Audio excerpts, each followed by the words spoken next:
Om Swastiastu, semoga semua berbahagia.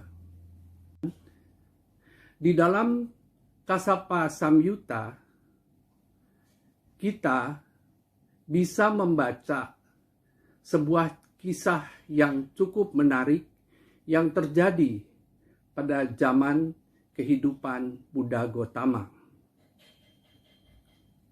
Konon pada waktu itu, Buddha berada di hutan bambu Venuwana di kota Rajagaha.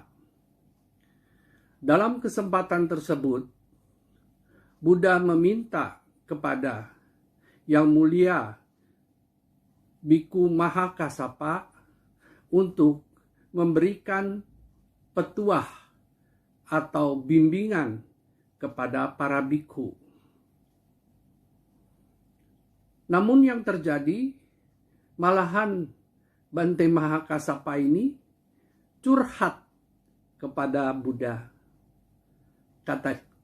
Katanya, Bante, para biku sekarang itu sulit untuk diberi nasihat. Mereka tidak mau mendengar dan mereka tidak mau menerima nasihat. Sebagai contoh, ada seorang biku yang bernama Banda. Biku Banda ini adalah murid dari Yang Mulia Bante Ananda.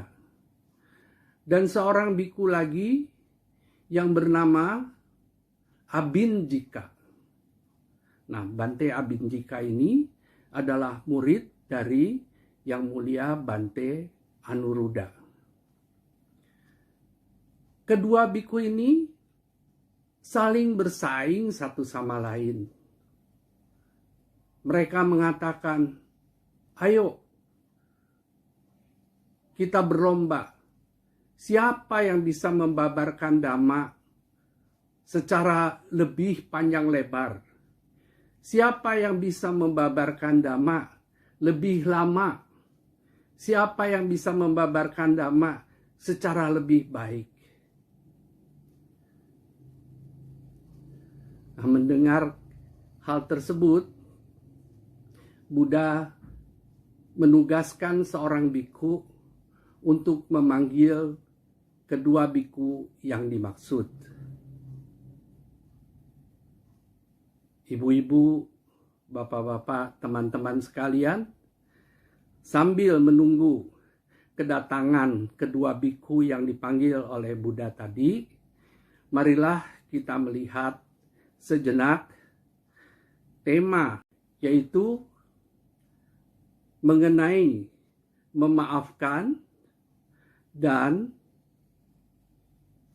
nilai-nilai apa yang bisa kita ambil dari memaafkan. Saudara-saudara sekalian, kalau kita memaafkan, memberi maaf, ada dua hal yang mungkin terjadi. Yang pertama adalah orang yang kita beri maaf tadi kemudian menyadari kesalahannya, merasa lega, dan berterima kasih bahwa dia sudah kita maafkan. Dan karena itu kemudian dia bisa memperbaiki kesalahannya. Tetapi kemungkinan yang kedua adalah bahwa orang yang kita beri maaf itu malahan tidak peduli, malahan merasa tetap benar. Sehingga dengan demikian seolah-olah pemberian maaf yang kita berikan itu menjadi sia-sia belaka. Saudara-saudara sekalian, teman-teman yang baik, sebenarnya memberi maaf adalah terutama bermanfaat bagi kita sendiri yang memberi maaf. Dengan memberi maaf, kita bebas dari perasaan kesal, dari perasaan benci, dari perasaan tersinggung, dari perasaan marah yang mungkin saja terjadi karena perbuatan orang lain, karena ucapan orang lain. Saya tidak tahu, tetapi kalau untuk saya sendiri terus terang biasanya sudah agak terlambat. Terlambat dalam arti kata, saya ini kadang keburu marah, keburu tersinggung, keburu ngerasa nggak enak.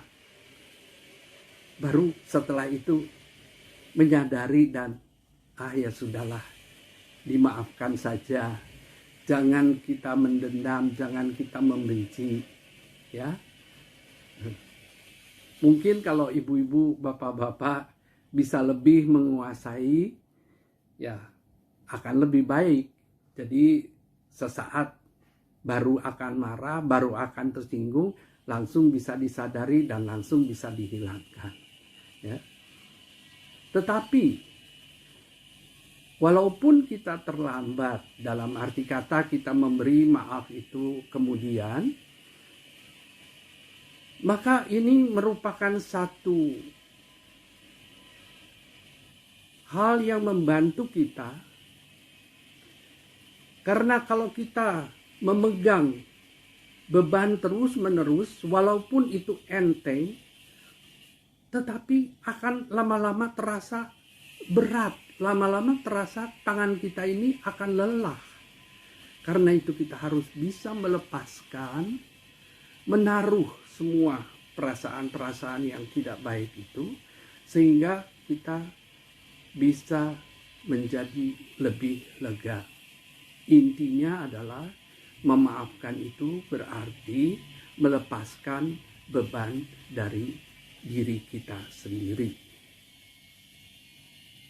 Nah, kembali kepada cerita kita yang tadi, setelah kedua biku ini datang, Buddha kemudian bertanya kepada mereka, "Biku, apakah kami pernah mengajarkan bahwa kita harus berlomba-lomba mengajarkan dharma secara lebih baik, mengajarkan dharma secara panjang lebar, mengajarkan dharma secara lebih lama?"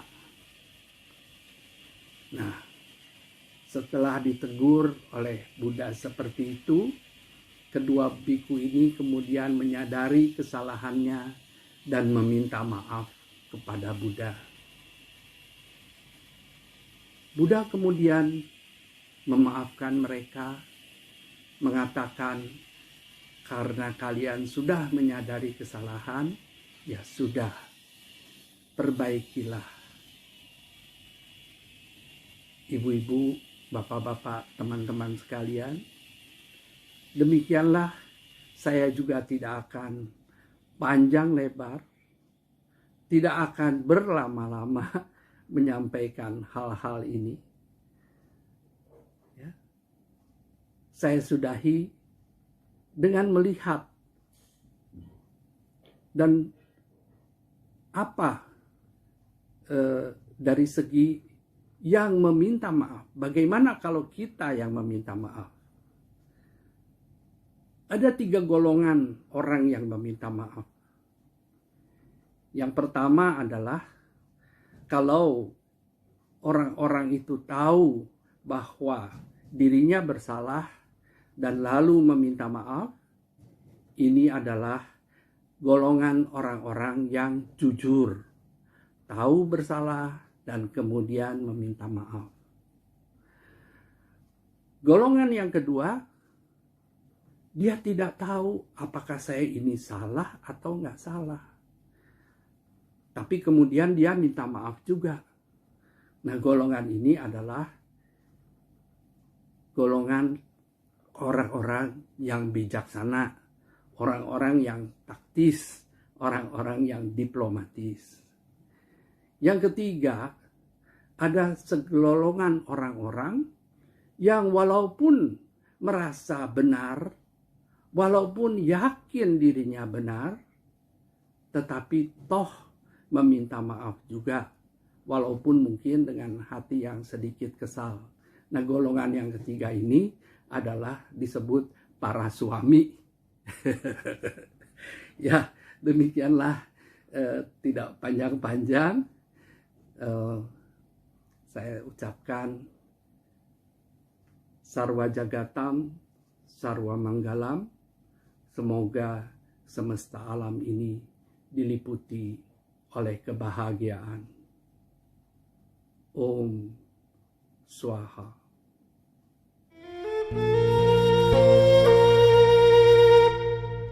Thank you.